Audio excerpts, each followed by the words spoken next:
All right, let's dive into ancient Rome. We're talking religious clashes, power struggles, strong-willed characters, the whole shebang. Ready for it. Hit me with it. We're taking a deep dive into the Virgin Martyr. Ah, yes. A 1622 play. Right, by Philip Massinger and Thomas Dekker. And we're going to explore what this play, what it reveals about early Christians, how they were perceived, how they were treated in Roman society. Yeah, it's a fascinating look. It really throws you right into this conflict. Roman polytheism, with its many gods, versus this new kid on the block, Christianity. Right, like Clash of the Titans, right. It's not just a historical drama, it's... A clash of worldviews, really. And you know what? I think it still resonates today. Oh, absolutely. And the play doesn't waste any time. It throws us right into the fire, so to speak. It all starts in Caesarea, during the reign of Emperor Diocletian. Notorious for persecuting Christians, wasn't he? Yeah, imagine living in a time when your beliefs could actually get you killed. Yeah, Diocletian's persecution really sets the stage. This showdown between, like we said, these two totally opposing forces, and smack dab in the middle of it all, we meet Theophilus. Theophilus, this Roman official, man, he takes his devotion to the Roman gods to a whole new level. He's intense. Intense. Not just devoted, he's ruthless. Anyone who even thinks about challenging the Roman way, gone. He even tortures his own daughters. Callista and Cressida, right. Yeah, for converting to Christianity. I mean, come on. Yeah. But here's the thing. He doesn't see himself as the bad guy. No, not at all. He genuinely believes he's serving the gods, that his actions are, completely justified. It's what makes him such a fascinating character, right? That conflict, duty, and faith. But where's the line? When does blind faith cross over into fanaticism? Good question. And then we have Dorothea. Our unwavering martyr. Yes.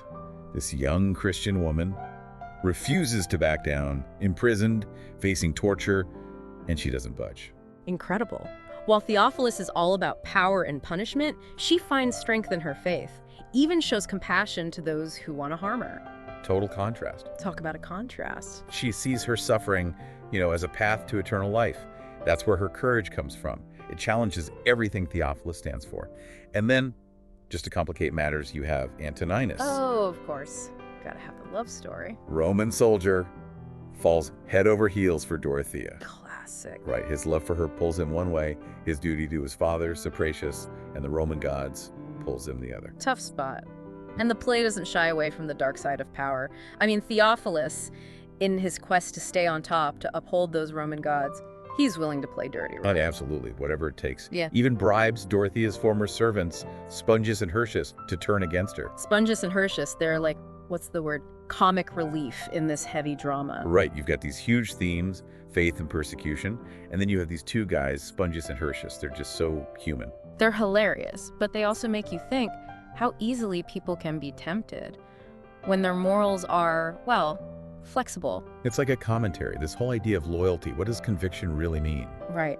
And speaking of conviction, Dorothea's example, despite the dangers, it really has this profound impact. I mean, her unwavering faith, her willingness to sacrifice, it leads to this huge turning point.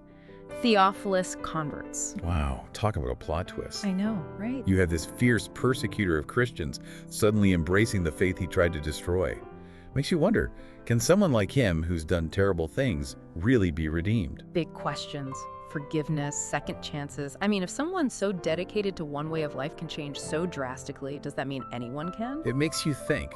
And the play, it doesn't give you easy answers. It presents this really complex situation and asks us to wrestle with these questions right alongside the characters. So we've got Theophilus, the Roman official turned Christian convert, Dorothea, the unwavering martyr facing some serious persecution, and Antoninus, caught between his love for Dorothea and loyalty to his father and Rome. Things are heating up in Caesarea. It really makes you think about the power of seeing real conviction firsthand.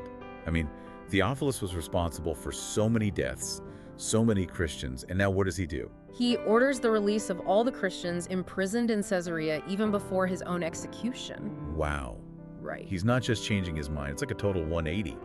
He's using his authority to undo the harm he caused. And arranging for ships to transport them to safety, putting their well-being above his own. Yeah, and he even tells those transporting the Christians not to worry about a destination. The Christian deity will guide them, he says. What a change from the guy who was all about those Roman gods. This is a complete transformation. He's not relying on those Roman gods anymore. He's embracing this new faith, one that offers something more. Hope and guidance beyond this world. But of course, this isn't going to sit well with the emperor. No, Diocletian's not going to be happy about this at all. Talk about a slap in the face. Theophilus is basically saying, see you later, to Roman authority. When Theophilus goes public with his newfound faith, Diocletian is furious, sees it as a betrayal, orders him tortured and executed. It's a reminder of what these early Christians were up against. Their beliefs could get them killed, but Theophilus' reaction to the torture... It's remarkable. He doesn't back down, doesn't try to save himself. He welcomes the pain. He sees it as his path to eternal glory. Even encourages his torturers to really bring it on. Wow. He wants that martyr's crown, just like Dorothea. It's hard to even grasp that kind of conviction. That level of faith makes you think, what would I do? Would I be able to stand by my beliefs if it meant death? Big questions.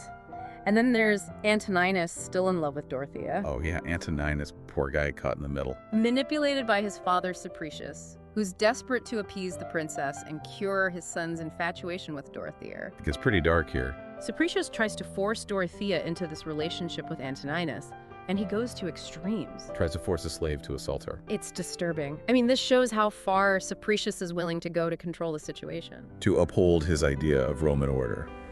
This is power gone wrong. It's such a contrast to Dorothea's faith and Antoninus' struggle. It really makes you think about the abuse of power, how far people will go for control. So we've got this play packed with drama, these huge moral questions, characters wrestling with their faith, loyalty, life, and death. What does it all mean? What can we take away from all this?